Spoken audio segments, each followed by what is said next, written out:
Assalamualaikum warahmatullahi wabarakatuh. Salam dan bahagia Bapak Ibu guru penggerak. Saya Maulida Oktaviani, calon guru penggerak angkatan 9 dari SD Negeri Sindang Barang 04, Kecamatan Karangpucung, Kabupaten Cilacap, Provinsi Jawa Tengah. Akan memaparkan kesimpulan dan refleksi pemikiran Ki Hajar Dewantara pada modul 1.1 koneksi antar materi. Pendidikan dan pengajaran tidaklah sama. Menurut Ki Hajar Dewantara, pengajaran adalah proses pendidikan dalam memberi ilmu untuk kecakapan hidup anak secara lahir dan batin. Sedangkan pendidikan pada hakikatnya adalah menuntun atau memberi tuntunan terhadap segala kekuatan kodrat yang dimiliki anak agar ia mencapai keselamatan dan kebahagiaan setinggi-tingginya baik sebagai manusia maupun sebagai anggota masyarakat. Pendidikan menciptakan ruang bagi murid untuk bertumbuh secara utuh agar mampu memuliakan dirinya dan orang lain serta menjadi mandiri.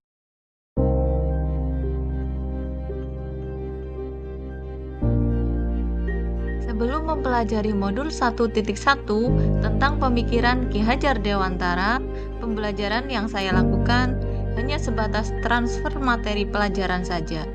Saya menganggap ketuntasan dalam penyampaian materi lebih penting daripada memahami karakteristik murid. Biasanya, saya hanya melihat nilai dari aspek kognitif saja. Misalnya, saat mereka mengerjakan soal berupa tugas atau ulangan harian. Jika nilai murid sudah mencapai KKM, dianggap pembelajaran sudah berhasil. Selain itu, saya beranggapan bahwa murid hanya sebagai objek pembelajaran sehingga pembelajaran terpusat pada guru atau menggunakan metode teacher center. Sebelumnya, saya tidak mempedulikan apakah murid sudah benar-benar paham dari apa yang saya ajarkan atau tidak, karena fokus utama saya lebih ke ketercapaian materi. Saya pun hanya meminta siswa menghafalkan materi yang saya ajarkan tanpa memikirkan bagaimana cara agar materi tersebut dapat dipahami sepenuhnya. Sehingga saya pun sering merasa gagal dan mengeluh jika banyak murid yang tidak tuntas setelah melakukan evaluasi.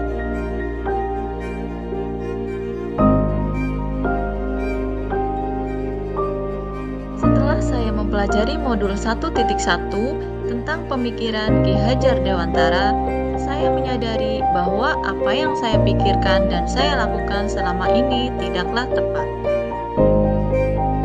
Seharusnya saya melakukan proses pembelajaran secara menyeluruh, bukan hanya aspek kognitif saja, namun juga afektif, psikomotor, spiritual, sosial, dan budaya.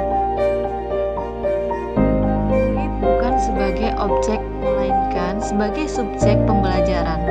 Artinya, murid memiliki kebebasan berekspresi, mengemukakan pendapat, dan berkreasi sesuai dengan metode atau model pembelajaran dan media yang tepat. Guru seharusnya sebagai fasilitator dalam proses pembelajaran.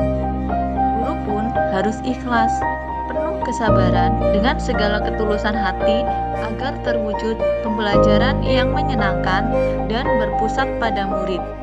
Selain itu, saya harus mempelajari karakteristik murid karena setiap anak dilahirkan unik dengan kelebihan dan kekurangannya masing-masing. Saya harus menghargai setiap karakter murid, berikan kesempatan murid untuk tumbuh sesuai dengan kodratnya.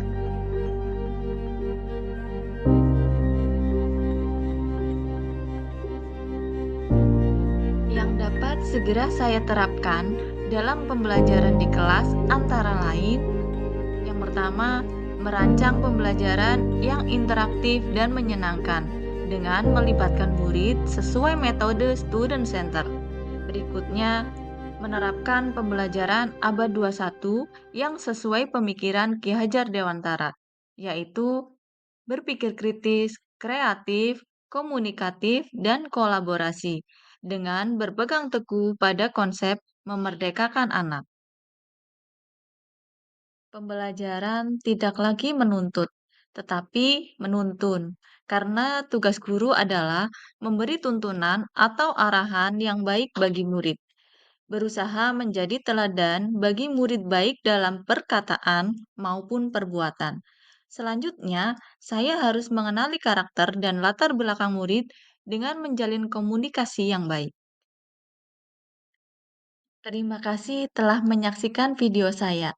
Semoga video ini menginspirasi bagi Bapak Ibu pejuang pendidikan.